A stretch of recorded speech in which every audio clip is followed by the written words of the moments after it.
Okay, so I did a video on the Forever King commercial LeBron and Nike did. Guess y'all didn't really like it that much. That's fine. I understand it. A lot of content creators have done something on it, so I kind of came to the party a little late.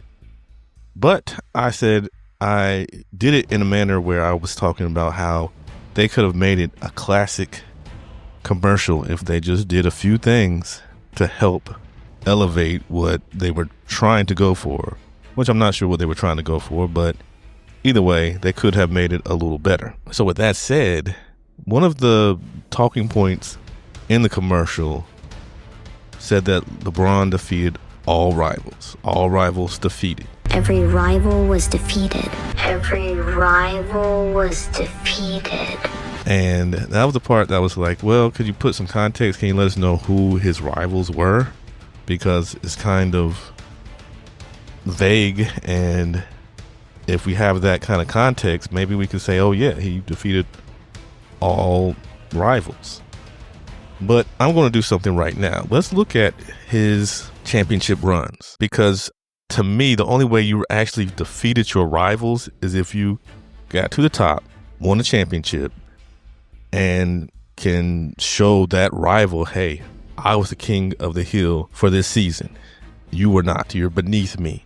Because just getting to the finals doesn't mean you defeated your rivals. That just means you got there and lost. So yeah, that's how I feel. So if we're going Jordan's route, he kind of did it. The Pistons were his rivals. He was able to vanquish them, go on to win a championship. And even then, Magic Johnson can be considered Michael Jordan's rival. Jordan was able to vanquish him in that same season. So he vanquished two rivals. Clyde Drexler was considered his rival to a certain extent during that time, beat him. Barkley, I don't know if they're really rivals. They play such a vastly different position, but I guess you consider Charles Barkley one of his rivals.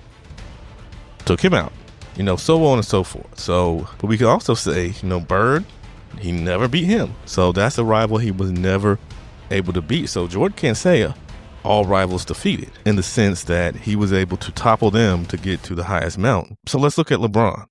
LeBron has, as we know, 4 championships: 2012, 2013, 2016, and 2020. Let's look. Did he defeat his rivals, and how did that work out? Every rival was defeated.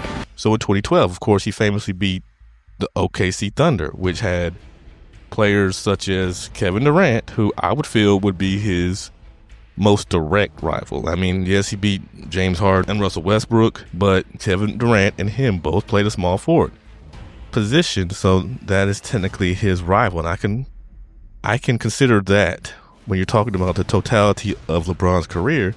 I feel Kevin Durant is one of his rivals, a guy that pushed him, to be greater, and was kind of on par with him when it comes to small forward during that era. So what happened? LeBron James did defeat his rival. He defeated the OKC Thunder and went on to win his first championship. So, okay, check mark. He defeats a rival. But then we look at 2017 and 2018, and the rival comes back and absolutely curb stomps the Forever King. In championship games and finals, Kevin Durant is 2-1 against the Forever King. I mean, I guess you have to say he got a victory over his rival, but the rival won the war. Every rival was defeated. Fast forward to 2013, where he played the San Antonio Spurs, and I would consider his rival Kawhi Leonard, because just like Kevin Durant, they're both small forwards. So in this case, LeBron James was able to defeat a rival, a very young rival. He was just barely dipping into his early days in the NBA in 2013, that being Kawhi Leonard, but still a rival. Well, LeBron James vanquished his rival. But then we have 2014, where that same rival came back and, much like KD, curb stomped the Forever King and en route to a Finals MVP and his first ever championship. So much like we say with KD, LeBron got a victory, and this could be kind of different than KD. So they're 1-1. So they're tied. So can you really consider him defeating his rival if the war is even? You can't say he defeated his rival in this sense, but he was able to stay afloat with his rival. Even then, if you want to call Tim Duncan his rival, because I guess they were both considered greats during that time. So that was still, Tim Duncan was a part of LeBron's era. Did he defeat his rival in Tim Duncan? Of course, we know by talking about it in 2013, 2014, the Spurs and Miami Heat went back and forth. LeBron won, the Spurs won. So Tim Duncan is just like Kawhi, of course, 1-1. But in 2007, famously, Tim Duncan swept him off the court in a Cleveland Cavs jersey. So in that case, Tim Duncan is 2-1 over LeBron James, the Forever King. So the Forever King didn't win that rivalry. He lost the rivalry to Tim Duncan. Every rival was defeated. So let's move on to 2016. And I have a video coming out on that as well. But that year, 73-9 Golden State Warriors were defeated by 2016 Cleveland Cavaliers. So in that case, who would be his rival? The Steph Curry, the Andre Iguodala, who was his primary defender for the most part. So we'll call, for right now, Iggy his rival in that final series. So, of course, LeBron won.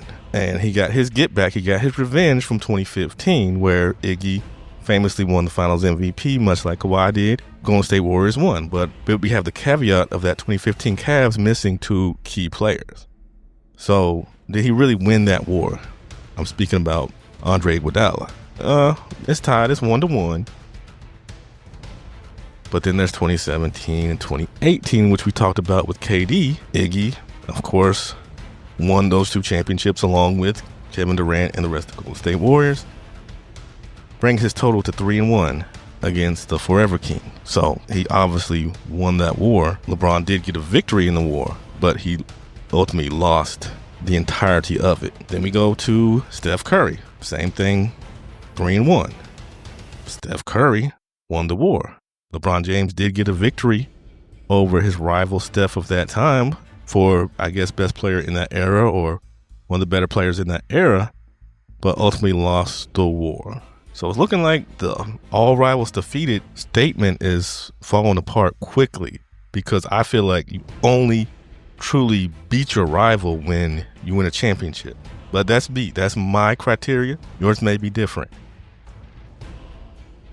Every rival was defeated. But then we can go to 2020, where he won his 4th and final current championship in the bubble when they faced the Miami Heat. So who was his rival? Jimmy Butler. And I would definitely call those two a rivalry for the most part. And he was able to win that. So in that case, he firmly defeated a rival because he was able to vanquish them as the Forever King. And as we know, Butler has not gotten his revenge. And I'm going to say it most likely won't get his revenge. So it's not looking really good for the Forever King. And if you want to say, hey, well, he beat, Paul Pierce, and if you want to say, hey, he beat, Steph and them later on, I'm talking about championship years, because that's how I feel like your rivals have been defeated, when you beat them on the way to winning a championship. Not just beat them on the way to getting swept the next round, but beating them on your way to winning the ultimate prize. That's just my take. Like I said, yours could be completely different. The whole all rivals defeated, I don't know. I don't know if that vague statement really holds a lot of weight. Has the Forever King really truly defeated all rivals? Now, he's got wins, victories, but in my opinion, defeated means you have clearly shown you're the best over this particular rival, and you were able to win the ultimate prize the same year you sent that rival packing. But am I being too harsh on the Forever King? Let me know in the comment section below. That's all I've got. If you guys enjoyed this, please hit it with a like. If you didn't, I get it. This isn't a favorable LeBron video, but, you know, I'm just trying to bring some context to a commercial that's kind of very vague in a sense to what it's trying to portray. And that's just my 2 cents on that. So once again, if you liked, please like and subscribe if you haven't already. And please come back for more. And I'll definitely be back very soon with more content. Thank you.